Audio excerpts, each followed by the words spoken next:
Hi viewers, welcome to ಬಸವೈಟೆ ಮಾನ್ವಿ. ಇವತ್ತಿನ class number 11 ನಲ್ಲಿ ನಾವು ಬ್ಯಾಂಕ್ ಟು ಬ್ಯಾಂಕ್ ಟ್ರಾನ್ಸಾಕ್ಷನ್ ಯಾವ ರೀತಿ ಎಂಟ್ರಿ ಮಾಡಬೇಕು ಅನ್ನೋದು ನೋಡೋಣ. ಓಕೆ ಯುವರ್ಸ್, ನಾವು ಪ್ರೀವಿಯಸ್ ಕ್ಲಾಸಲ್ಲಿ ಕೌಂಟರ್ನ ಯೂಸ್ ಮಾಡಿಕೊಂಡು ಕ್ಯಾಶ್ ಡಿಪಾಸಿಟ್ ಮತ್ತು ಕ್ಯಾಶ್ ವಿಡ್ರಾ ಮಾಡೋದು ಯಾವ ರೀತಿ ಮಾಡೋದು ಅನ್ನೋದು ನಾವು ಪ್ರೀವಿಯಸ್ ಕ್ಲಾಸಲ್ಲಿ ನೋಡಿದ್ದೀವಿ. Okay viewers, bank to bank transaction. So ಈ bank to bank transaction entry ಮಾಡಬೇಕಪ್ಪ ಅಂದರೆ ಟ್ಯಾಲಿ ಸಾಫ್ಟ್ವೇರಲ್ಲಿ ನಮಗೆ ಆದಂಥ ಒಂದು ಪ್ರಾಬ್ಲಮ್ ಅನ್ನೋದು ಬೇಕಾಗುತ್ತೆ. ಹಂಗಾಗಿ ನಾವು ಈ ಪ್ರಾಬ್ಲಮ್ನ ನಾನು ರೆಡಿ ಮಾಡಿದ್ದೀನಿ. So okay yours, Tally software ಅನ್ನೋದು ಓಪನ್ ಮಾಡ್ಕೊಳ್ಳಿ. ಸೊ Alt F3 ಮಾಡಬೇಕು.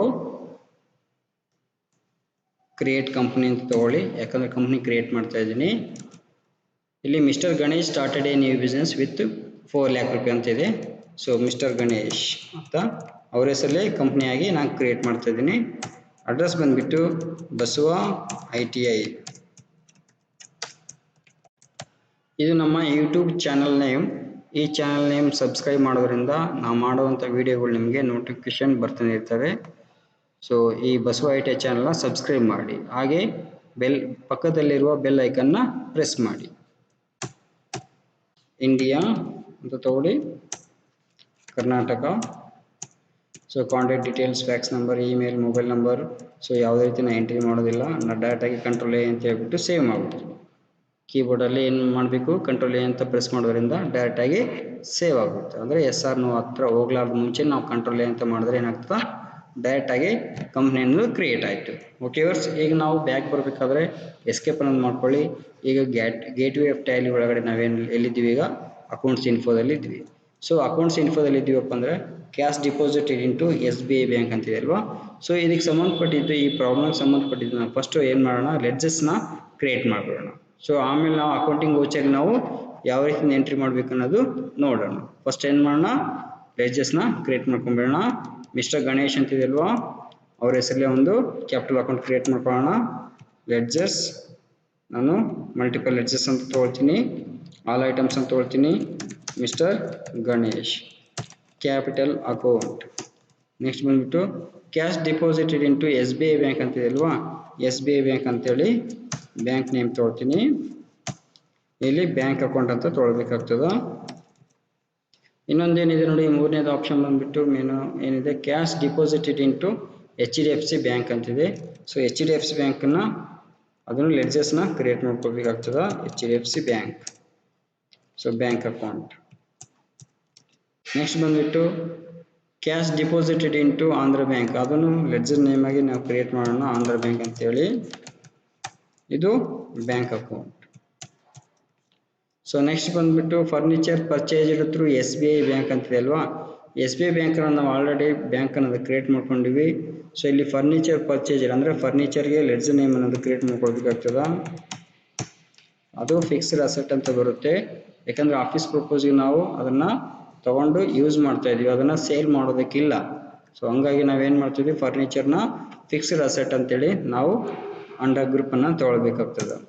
ಓಕೆ, ನೆಕ್ಸ್ಟ್ ಟ್ರಾವೆಲಿಂಗ್ ಎಕ್ಸ್ಪೆನ್ಸಸ್ ಅಂತದೆ ಅಲ್ವಾ, ಟ್ರಾವೆಲಿಂಗ್ ಎಕ್ಸ್ಪೆನ್ಸ್ ಅಂತ ಹೇಳ್ಬಿಟ್ಟು ಲೆಡ್ಜರ್ ನೇಮ್ನ ಕ್ರಿಯೇಟ್ ಮಾಡ್ಕೊಳ್ಳಿ.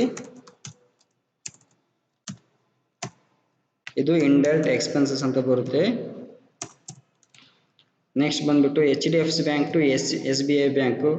ಸೊ HDFC ಬ್ಯಾಂಕು ಮತ್ತು SBI ಬ್ಯಾಂಕ್ ಅನ್ನೋದು ಲೆಡ್ಜಸ್ ನೇಮ್ ಕ್ರಿಯೇಟ್ ಮಾಡ್ಕೊಂಡಿವಿ. ಇಲ್ಲೇನಪ್ಪ ಅಂದರೆ ಇದ್ರ ಮೀನಿಂಗು, HDFC ಬ್ಯಾಂಕ್ಲಿಂದ SBI ಬ್ಯಾಂಕ್ ಅಕೌಂಟ್ಗೆ 15,000 ರೂಪಾಯಿ ಅನ್ನೋದು ಟ್ರಾನ್ಸ್ಫರ್ ಅನ್ನೋದು ಮಾಡ್ತಾ ಇದ್ದೀನಿ ಅಂತ ಅರ್ಥ. ಮತ್ತು next Andhra bank to HDFC, Andhra ಬ್ಯಾಂಕ್ಲಿಂದ ಯಾವ ಬ್ಯಾಂಕಿಗೆ ಅಕೌಂಟಿಗೆ ಹೋಗ್ತಾ ಇದ್ದಾರೆ, ಕ್ರೆಡಿಟ್ ಆಗ್ತಾ ಇರೋದು HDFC ಬ್ಯಾಂಕಿಗೆ. Next donation received through HDFC bank. So HDFC ಬ್ಯಾಂಕ್ಲಿಂದ ನಾವು ಡೊನೇಷನ್ ಅಂದರೆ ರಿಸೀವ್ ಮಾಡ್ತಾ ಇದ್ವಿ, ಇಲ್ಲಿ ಡೊನೇಷನ್ ರಿಸೀವ್ಡ್ ಅಂತ ಹಾಕ್ಕೊಳ್ಳಿ. ಇದು ಇಂಡೈರೆಕ್ಟ್ ಇನ್ಕಮ್ ಅಂತ ಬರುತ್ತೆ. Next SBI bank to HDFC bank, ಇದು ಅಕೌಂಟಿಂಗ್ ವೋಚರ್ಲಿ ಎಂಟ್ರಿ ಮಾಡಬೇಕಾದ್ರೆ ಇದನ್ನೆಲ್ಲ ನಿಮಗೆ ಹೇಳ್ತೀನಿ. So next Andhra bank to SBI bank ಅಂತಿದೆ, cash withdraw to Andhra bank. So Andhra ಬ್ಯಾಂಕಿಂದ ಕ್ಯಾಶ್ ವಿಡ್ರಾ ಮಾಡ್ತಾ ಇದ್ದೀನಿ ಅಂತ ಅರ್ಥ. ಇವು ಏನಿದಾವಲ್ಲ options, HDFC bank, Andhra bank to HDFC bank, SBI bank to HDFC bank, Andhra bank to SBI bank, ಇದು ಅಕೌಂಟಿಂಗ್ ವೋಚರ್ಲಿ ಯಾವ ರೀತಿ ಎಂಟ್ರಿ ಮಾಡಬೇಕು ಅನ್ನೋದು ಈ ಪ್ರಾಬ್ಲಮ್ ಸಮೇತ ನಾವು ನೋಡೋಣ. ಓಕೆ ಯುವರ್ಸ್, ಈ ಲೆಡ್ಜಸ್ ಎಲ್ಲ ನಾವು ಕ್ರಿಯೇಟ್ ಮಾಡ್ಕೊಂಡಿವಿ. ಸೊ ಅದ ನಂತರ ಎಂಟರ್ ಅಂತ ಹೊಡೆದು ಎಕ್ಸೆಪ್ಟ್ ಎಸ್ ಆರ್ ನೋ ಮಾಡಿ ಈಗ ಎಸ್ಕೇಪ್ ಅನ್ನೋದು ಮಾಡ್ಕೊಳ್ಳಿ. ಎಸ್ಕೇಪ್. ಈಗ ಅಕೌಂಟಿಂಗ್ ವೋಚರ್. ಈ ಅಕೌಂಟಿಂಗ್ ವೋಚರಲ್ಲಿ ನಾವು ಏನು ಮಾಡ್ತಾ ಇದ್ದೀವಿ, ಫಸ್ಟ್ ಒಂದು ಬಂದುಬಿಟ್ಟು mister Ganesh started A new business with 4 lakh rupees. So ಇದು ಬಿಸ್ನೆಸ್ಗೆ ಅನ್ನೋದು ಇನ್ವೆಸ್ಟ್ಮೆಂಟ್ ಮಾಡ್ತಾ ಇದ್ದಾರೆ ಯಾರು, ಮಿಸ್ಟರ್ ಗಣೇಶ್. ಹಂಗಾಗಿ ರಿಸೀವ್ ಆಗ್ತಾ ಇರೋದ್ರಿಂದ ಇದು ರಿಸಿಪ್ಟಲ್ಲಿ ನಾವು ಹಾಕ್ಬೇಕಾಗ್ತದ.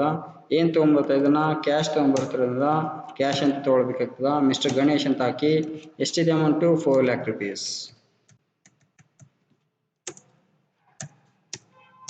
Enter accept yes or no. Okay, next cash deposited into S B I bank ಇದೆ ಅಲ್ವಾ. ಸೊ ಈ ಕ್ಯಾಶ್ ಡಿಪಾಸಿಟ್ ಮಾಡ್ತಾ ಇದೀವಿ ಯಾವುದು, ಎಸ್ ಬಿ ಐ ಬ್ಯಾಂಕಿಗೆ. ಹಂಗಾಗಿ ನಾವು ಕಾಂಟ್ರಾ F4 ಯೂಸ್ ಮಾಡಬೇಕಾಗ್ತದ. ಸೊ ಯಾವ ಬ್ಯಾಂಕಿಗೆ ಡಿಪಾಸಿಟ್ ಮಾಡ್ತಿರೋದು, ಫಸ್ಟ್ ಒಂದು ನೋಡಿ ಎಸ್ ಬಿ ಐ ಬ್ಯಾಂಕ್ ಇದೆ ಅಲ್ವಾ. S B I bank space bar click ಮಾಡ್ಕೊಳ್ಳಿ. ನಮ್ಗೆ list of bank account ledgers ಎಲ್ಲ ಕ್ರಿಯೇಟ್ ಮಾಡಿದ್ರೆ ಲಿಸ್ಟಲ್ಲಿ ಸಿಗ್ತದೆ. S B I bank select ಮಾಡ್ಕೊಳ್ಳಿ. ಸೊ ಅಕೌಂಟಿಗೆ ಕ್ರೆಡಿಟ್ ಆಗ್ತಾ ಇದೆ, ಇದು ಕ್ಯಾಶ್ ಅಂತ ನಾನು ತೊಗೊಳ್ತಾ ಇದ್ದೀನಿ. ಏನು ಕ್ಯಾಶ್ ಅಲ್ವಾ. ಎಷ್ಟಿದೆ ನೋಡಿ, ನಾವು 4 lakh rupees ಇನ್ವೆಸ್ಟ್ಮೆಂಟ್ ಮಾಡಿದ್ದು 4 lakh rupees ಇಲ್ಲಿ ನಿಮಗೆ ತೋರಿಸ್ತಾ ಇದೆ ನೋಡಿ ಕರೆಂಟ್ ಬ್ಯಾಲೆನ್ಸಲ್ಲಿ. Current balance 4 lakh rupees. ಎಷ್ಟಿದೆ ಅಮೌಂಟು 2 lakh rupees ಡಿಪಾಸಿಟ್ ಮಾಡ್ತಾ ಇದ್ದೀನಿ. ಯಾವ ಬ್ಯಾಂಕಿಗೆ, ಎಸ್ ಬಿ ಐ ಬ್ಯಾಂಕಿಗೆ 2 lakh rupees ಅಂತ ಎಂಟರ್ ಮಾಡಿ. ಓಕೆ ವ್ಯೂವರ್ಸ್, ನೋಡಿ ಇಲ್ಲಿ ಕರೆಂಟ್ ಬ್ಯಾಲೆನ್ಸ್ ಇಲ್ಲಿ ಎಷ್ಟು ತೋರಿಸಿದೆ, 2 lakh rupees, ಇಲ್ಲಿ 2 lakh rupees. So okay, next enter. So denomination ಗೊತ್ತಿದ್ರೆ ನೀವು ಎಂಟ್ರಿ ಮಾಡ್ಬೋದು. ನೋಟ್ಸ್ ಎಷ್ಟಿದೆ, 500, 1000, 2000. 1000 ಅನ್ನೋದಿಲ್ಲ, 2000 ನೋಟ್ ಎಷ್ಟಿದೆ, 500 ಎಷ್ಟಿದೆ, 100 ನೋಟ್ಸ್ ಎಷ್ಟಿದೆ, ಡಿನಾಮಿನೇಷನ್ ನೀವು ಮೆನ್ಷನ್ ಮಾಡಿ 2 lakh rupeesಗೆ ಡಿಫ್ರೆನ್ಸ್ ಅಮೌಂಟ್ ಚೆಕ್ ಮಾಡಿ ಆಗ್ಬೋದು. So accept yes or no. So first next ಒಂದು ಬಂದುಬಿಟ್ಟು cash deposited into H D F C bank 1 lakh rupees. So H D F C ಬ್ಯಾಂಕಿಗೆ ಕ್ಯಾಶ್ ಡಿಪಾಸಿಟ್ ಮಾಡ್ತಾ ಇದ್ದೀವಿ. ಇಲ್ಲಿ H D F C bank ತೊಗೊಳ್ಳಿ, ಇಲ್ಲಿ ಕ್ಯಾಶ್ ಅಂತ ತೊಗೊಳ್ಳಿ. ಎಷ್ಟು, 1 lakh rupees.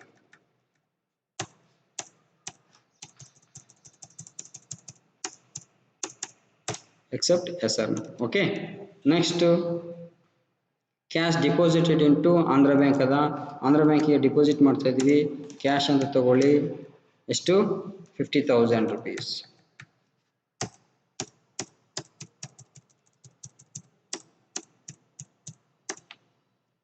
Next furniture purchase through S B I bank.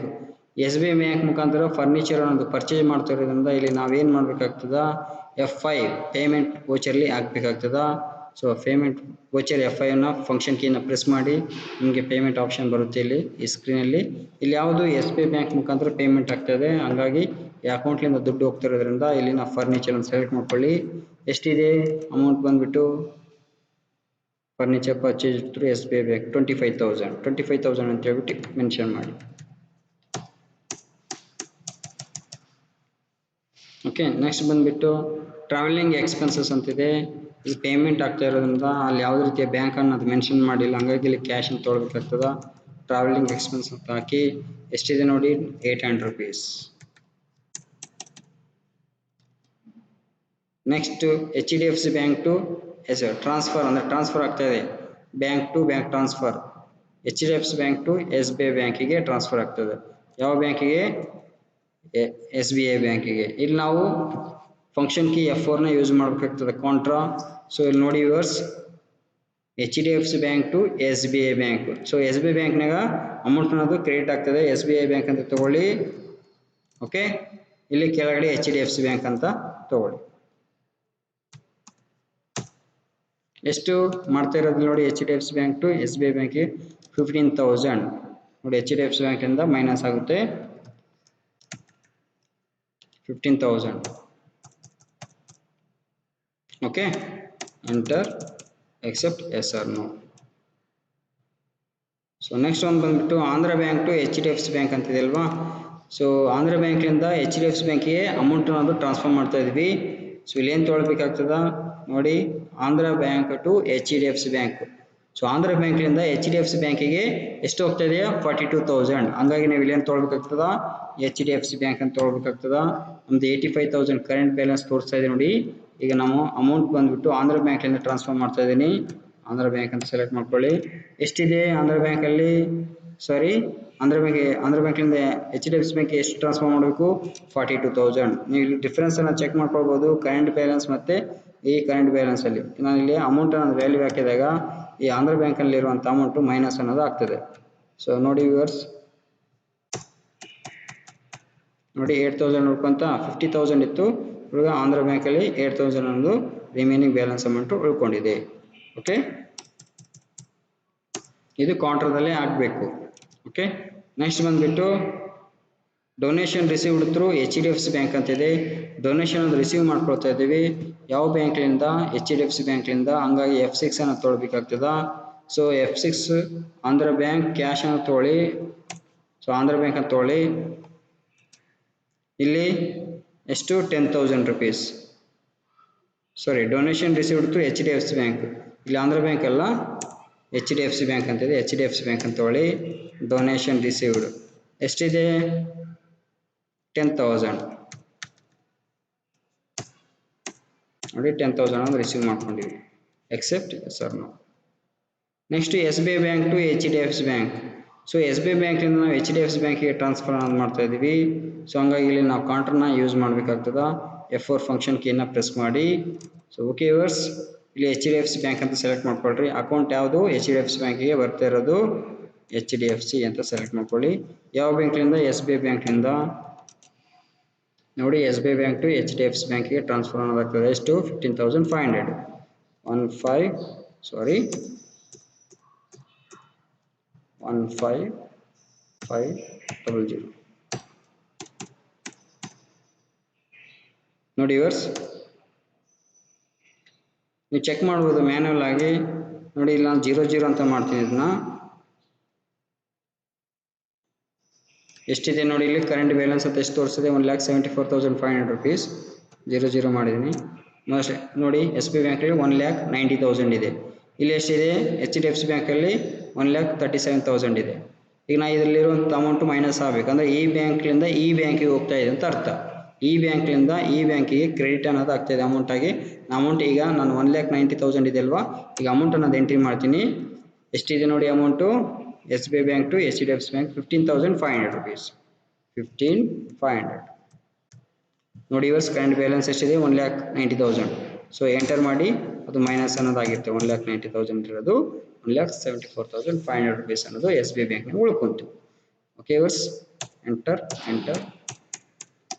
Accept yes or no. Next ಬಂದು Andhra bank to SBI bank. Andhra ಬ್ಯಾಂಕ್ಲಿಂದ ನಾವು SBI ಬ್ಯಾಂಕನ್ನು ಟ್ರಾನ್ಸ್ಫರ್ ಮಾಡ್ತಾ ಇದ್ವಿ. ಸೊ ಮೇಲೆ ಬಂದ್ಬಿಟ್ಟು ನಮಗೆ SBI ಬ್ಯಾಂಕ್ ಅಂತ ಬರುತ್ತೆ, ಕೆಳಗಡೆ ಆಂಧ್ರ ಬ್ಯಾಂಕ್ ಅಂತ ಬರುತ್ತೆ. ಸೊ ನಮಗೆ 8,000 ಇದೆ ನೋಡಿ, ಇಲ್ಲಿ 5,500 rupees ಹೇಳಿದ್ದಾರೆ. ಸೊ ಹಂಗಾಗಿ ಅಷ್ಟೇ ಅಮೌಂಟು ಟ್ರಾನ್ಸ್ಫರ್ ಮಾಡ್ತಾ ಇದ್ದೀನಿ. ನೋಡಿ 2,500 rupees ಅನ್ನೋದು ಹೋಗುವಂತ. So enter accept yes or no. Next ಬಂದ್ಬಿಟ್ಟು cash withdraw to Andhra bank ಅಂತಿದೆ ಅಲ್ವಾ, ಆಂಧ್ರ ಬ್ಯಾಂಕ್ಲಿಂದ ನಾವು ಕ್ಯಾಶ್ ಅನ್ನೋದು ವಿಡ್ರಾ ಮಾಡ್ತಾ ಇದ್ವಿ. ಸೊ ಹಂಗಾಗಿ ಇಲ್ಲಿ ನಾವು ಕ್ಯಾಶ್ ವಿಡ್ರಾ ಏನಾಗಬೇಕಾಗ್ತದ ಮೇಲೆ ಕ್ಯಾಶ್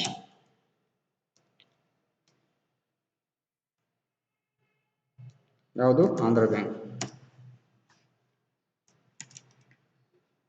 ಎಷ್ಟಿದೆ? 2,000 rupees.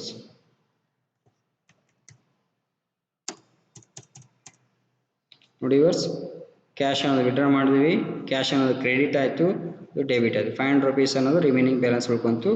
Enter accept yes or no. Okay viewers, so ಈ ರೀತಿಯಿಂದ ನಾವು ಟ್ಯಾಲಿ ಒಳಗಡೆ bank to bank transaction entry ಯಾವ ರೀತಿ ಮಾಡಬೇಕು ಅನ್ನೋದು ಇವತ್ತಿನ ಕ್ಲಾಸಲ್ಲಿ ನೋಡಿದ್ದೀವಿ. ಸೊ ಓಕೆ ವ್ಯೂವರ್ಸ್, ನಾವು ಬ್ಯಾಲೆನ್ಸ್ ಅನ್ನೋದು ಚೆಕ್ ಮಾಡೋಣ. ಬಿ ಪ್ರೆಸ್ ಮಾಡಿ ಡೈರೆಕ್ಟಾಗಿ ನಮಗೆ 9,200 ಏನು ಬಂತು, ಲೆಫ್ಟ್ ಸೈಡ್ ಬಂದಿರೋದ್ರಿಂದ ನಮಗೆ ಪ್ರಾಫಿಟ್ ಅನ್ನೋದು ಬಂದಿದೆ. ಓಕೆ, ಸೊ ಎಸ್ಕೇಪ್ ಅನ್ನೋದು ಮಾಡ್ಕೊಳ್ಳಿ. ನಮಗೆ ಕ್ಯಾಶಲ್ಲಿ ಎಷ್ಟಿದೆ ಅಂದರೆ ನಮ್ಮ ಕೈಯಲ್ಲಿ ಕ್ಯಾಶ್ ಎಷ್ಟಿದೆ ಮತ್ತು ಯಾವ ಬ್ಯಾಂಕು ಎಷ್ಟು 3 ಬ್ಯಾಂಕ್ ಇದ್ದಾವೆ ಅಂದರೆ SBI bank, HDFC bank, Andhra bank ಅನ್ನೋದೆಲ್ಲ ಕ್ರಿಯೇಟ್ ಮಾಡ್ಕೊಂಡಿವಲ್ಲ. ಆಯಾ ಬ್ಯಾಂಕಲ್ಲಿ ನಮಗೆ ಅಂದ್ಬಿಟ್ಟು ನಮ್ದು ಎಷ್ಟಿದೆ ಅಂತ ಚೆಕ್ ಮಾಡೋದಕ್ಕೆ ನಾವು ಡಿಸ್ಪ್ಲೇ ಹತ್ರ ಹೋಗಬೇಕು. ಡಿಸ್ಪ್ಲೇ ಹತ್ರ ಹೋಗ್ಬಿಟ್ಟು ಅಕೌಂಟ್ಸ್ ಬುಕ್ ಅಂತ ತೊಗೊಳ್ಳಿ, ಕ್ಯಾಶ್ ಆ್ಯಂಡ್ ಬ್ಯಾಂಕ್ ಬುಕ್ಸ್ ಅಂತ ತೊಗೊಳ್ಳಿ. ಇಲ್ಲಿ ನೋಡ್ತಾ ಇರಬಹುದು ಕ್ಯಾಶ್ ಇನ್ ಹ್ಯಾಂಡ್ ಎಷ್ಟಿದೆ, ನಮಗೆ 51,200 ಇದೆ. ನಮ್ಮ ಬ್ಯಾಂಕ್ ಅಕೌಂಟ್ಸ್ ಡೀಟೇಲ್ಸ್ ಎಲ್ಲ ಕೆಳಗಡೆ ಎಲ್ಲ ತೋರಿಸ್ತಾ ಇದೆ ನೋಡಿ. ಆಂಧ್ರ ಬ್ಯಾಂಕಲ್ಲಿ ಎಷ್ಟಿದೆ? 500 rupees ಉಳ್ಕೊಂಡಿದೆ. HDFC ಬ್ಯಾಂಕಲ್ಲಿ ಎಷ್ಟಿದೆ? 1,52,500 rupees ಉಳ್ಕೊಂಡಿದೆ. ನೆಕ್ಸ್ಟ್ SBI ಬ್ಯಾಂಕಲ್ಲಿ ಎಷ್ಟು ಉಳ್ಕೊಂಡಿದೆ? 1,80,000 ಅನ್ನೋದು ಉಳ್ಕೊಂಡಿದೆ. ಬ್ಯಾಂಕ್ ಟ್ರಾನ್ಸಾಕ್ಷನ್ ಅಂದರೆ ಬ್ಯಾಂಕಲ್ಲಿ ಬ್ಯಾಲೆನ್ಸ್ ಉಳಿದಿರೋದು ಮತ್ತು ಕೈಯಲ್ಲಿ ಕ್ಯಾಶ್ ಇರೋದು ಅನ್ನೋದು ಈ ರೀತಿ ನಾವು ಚೆಕ್ ಮಾಡ್ಬೋದು.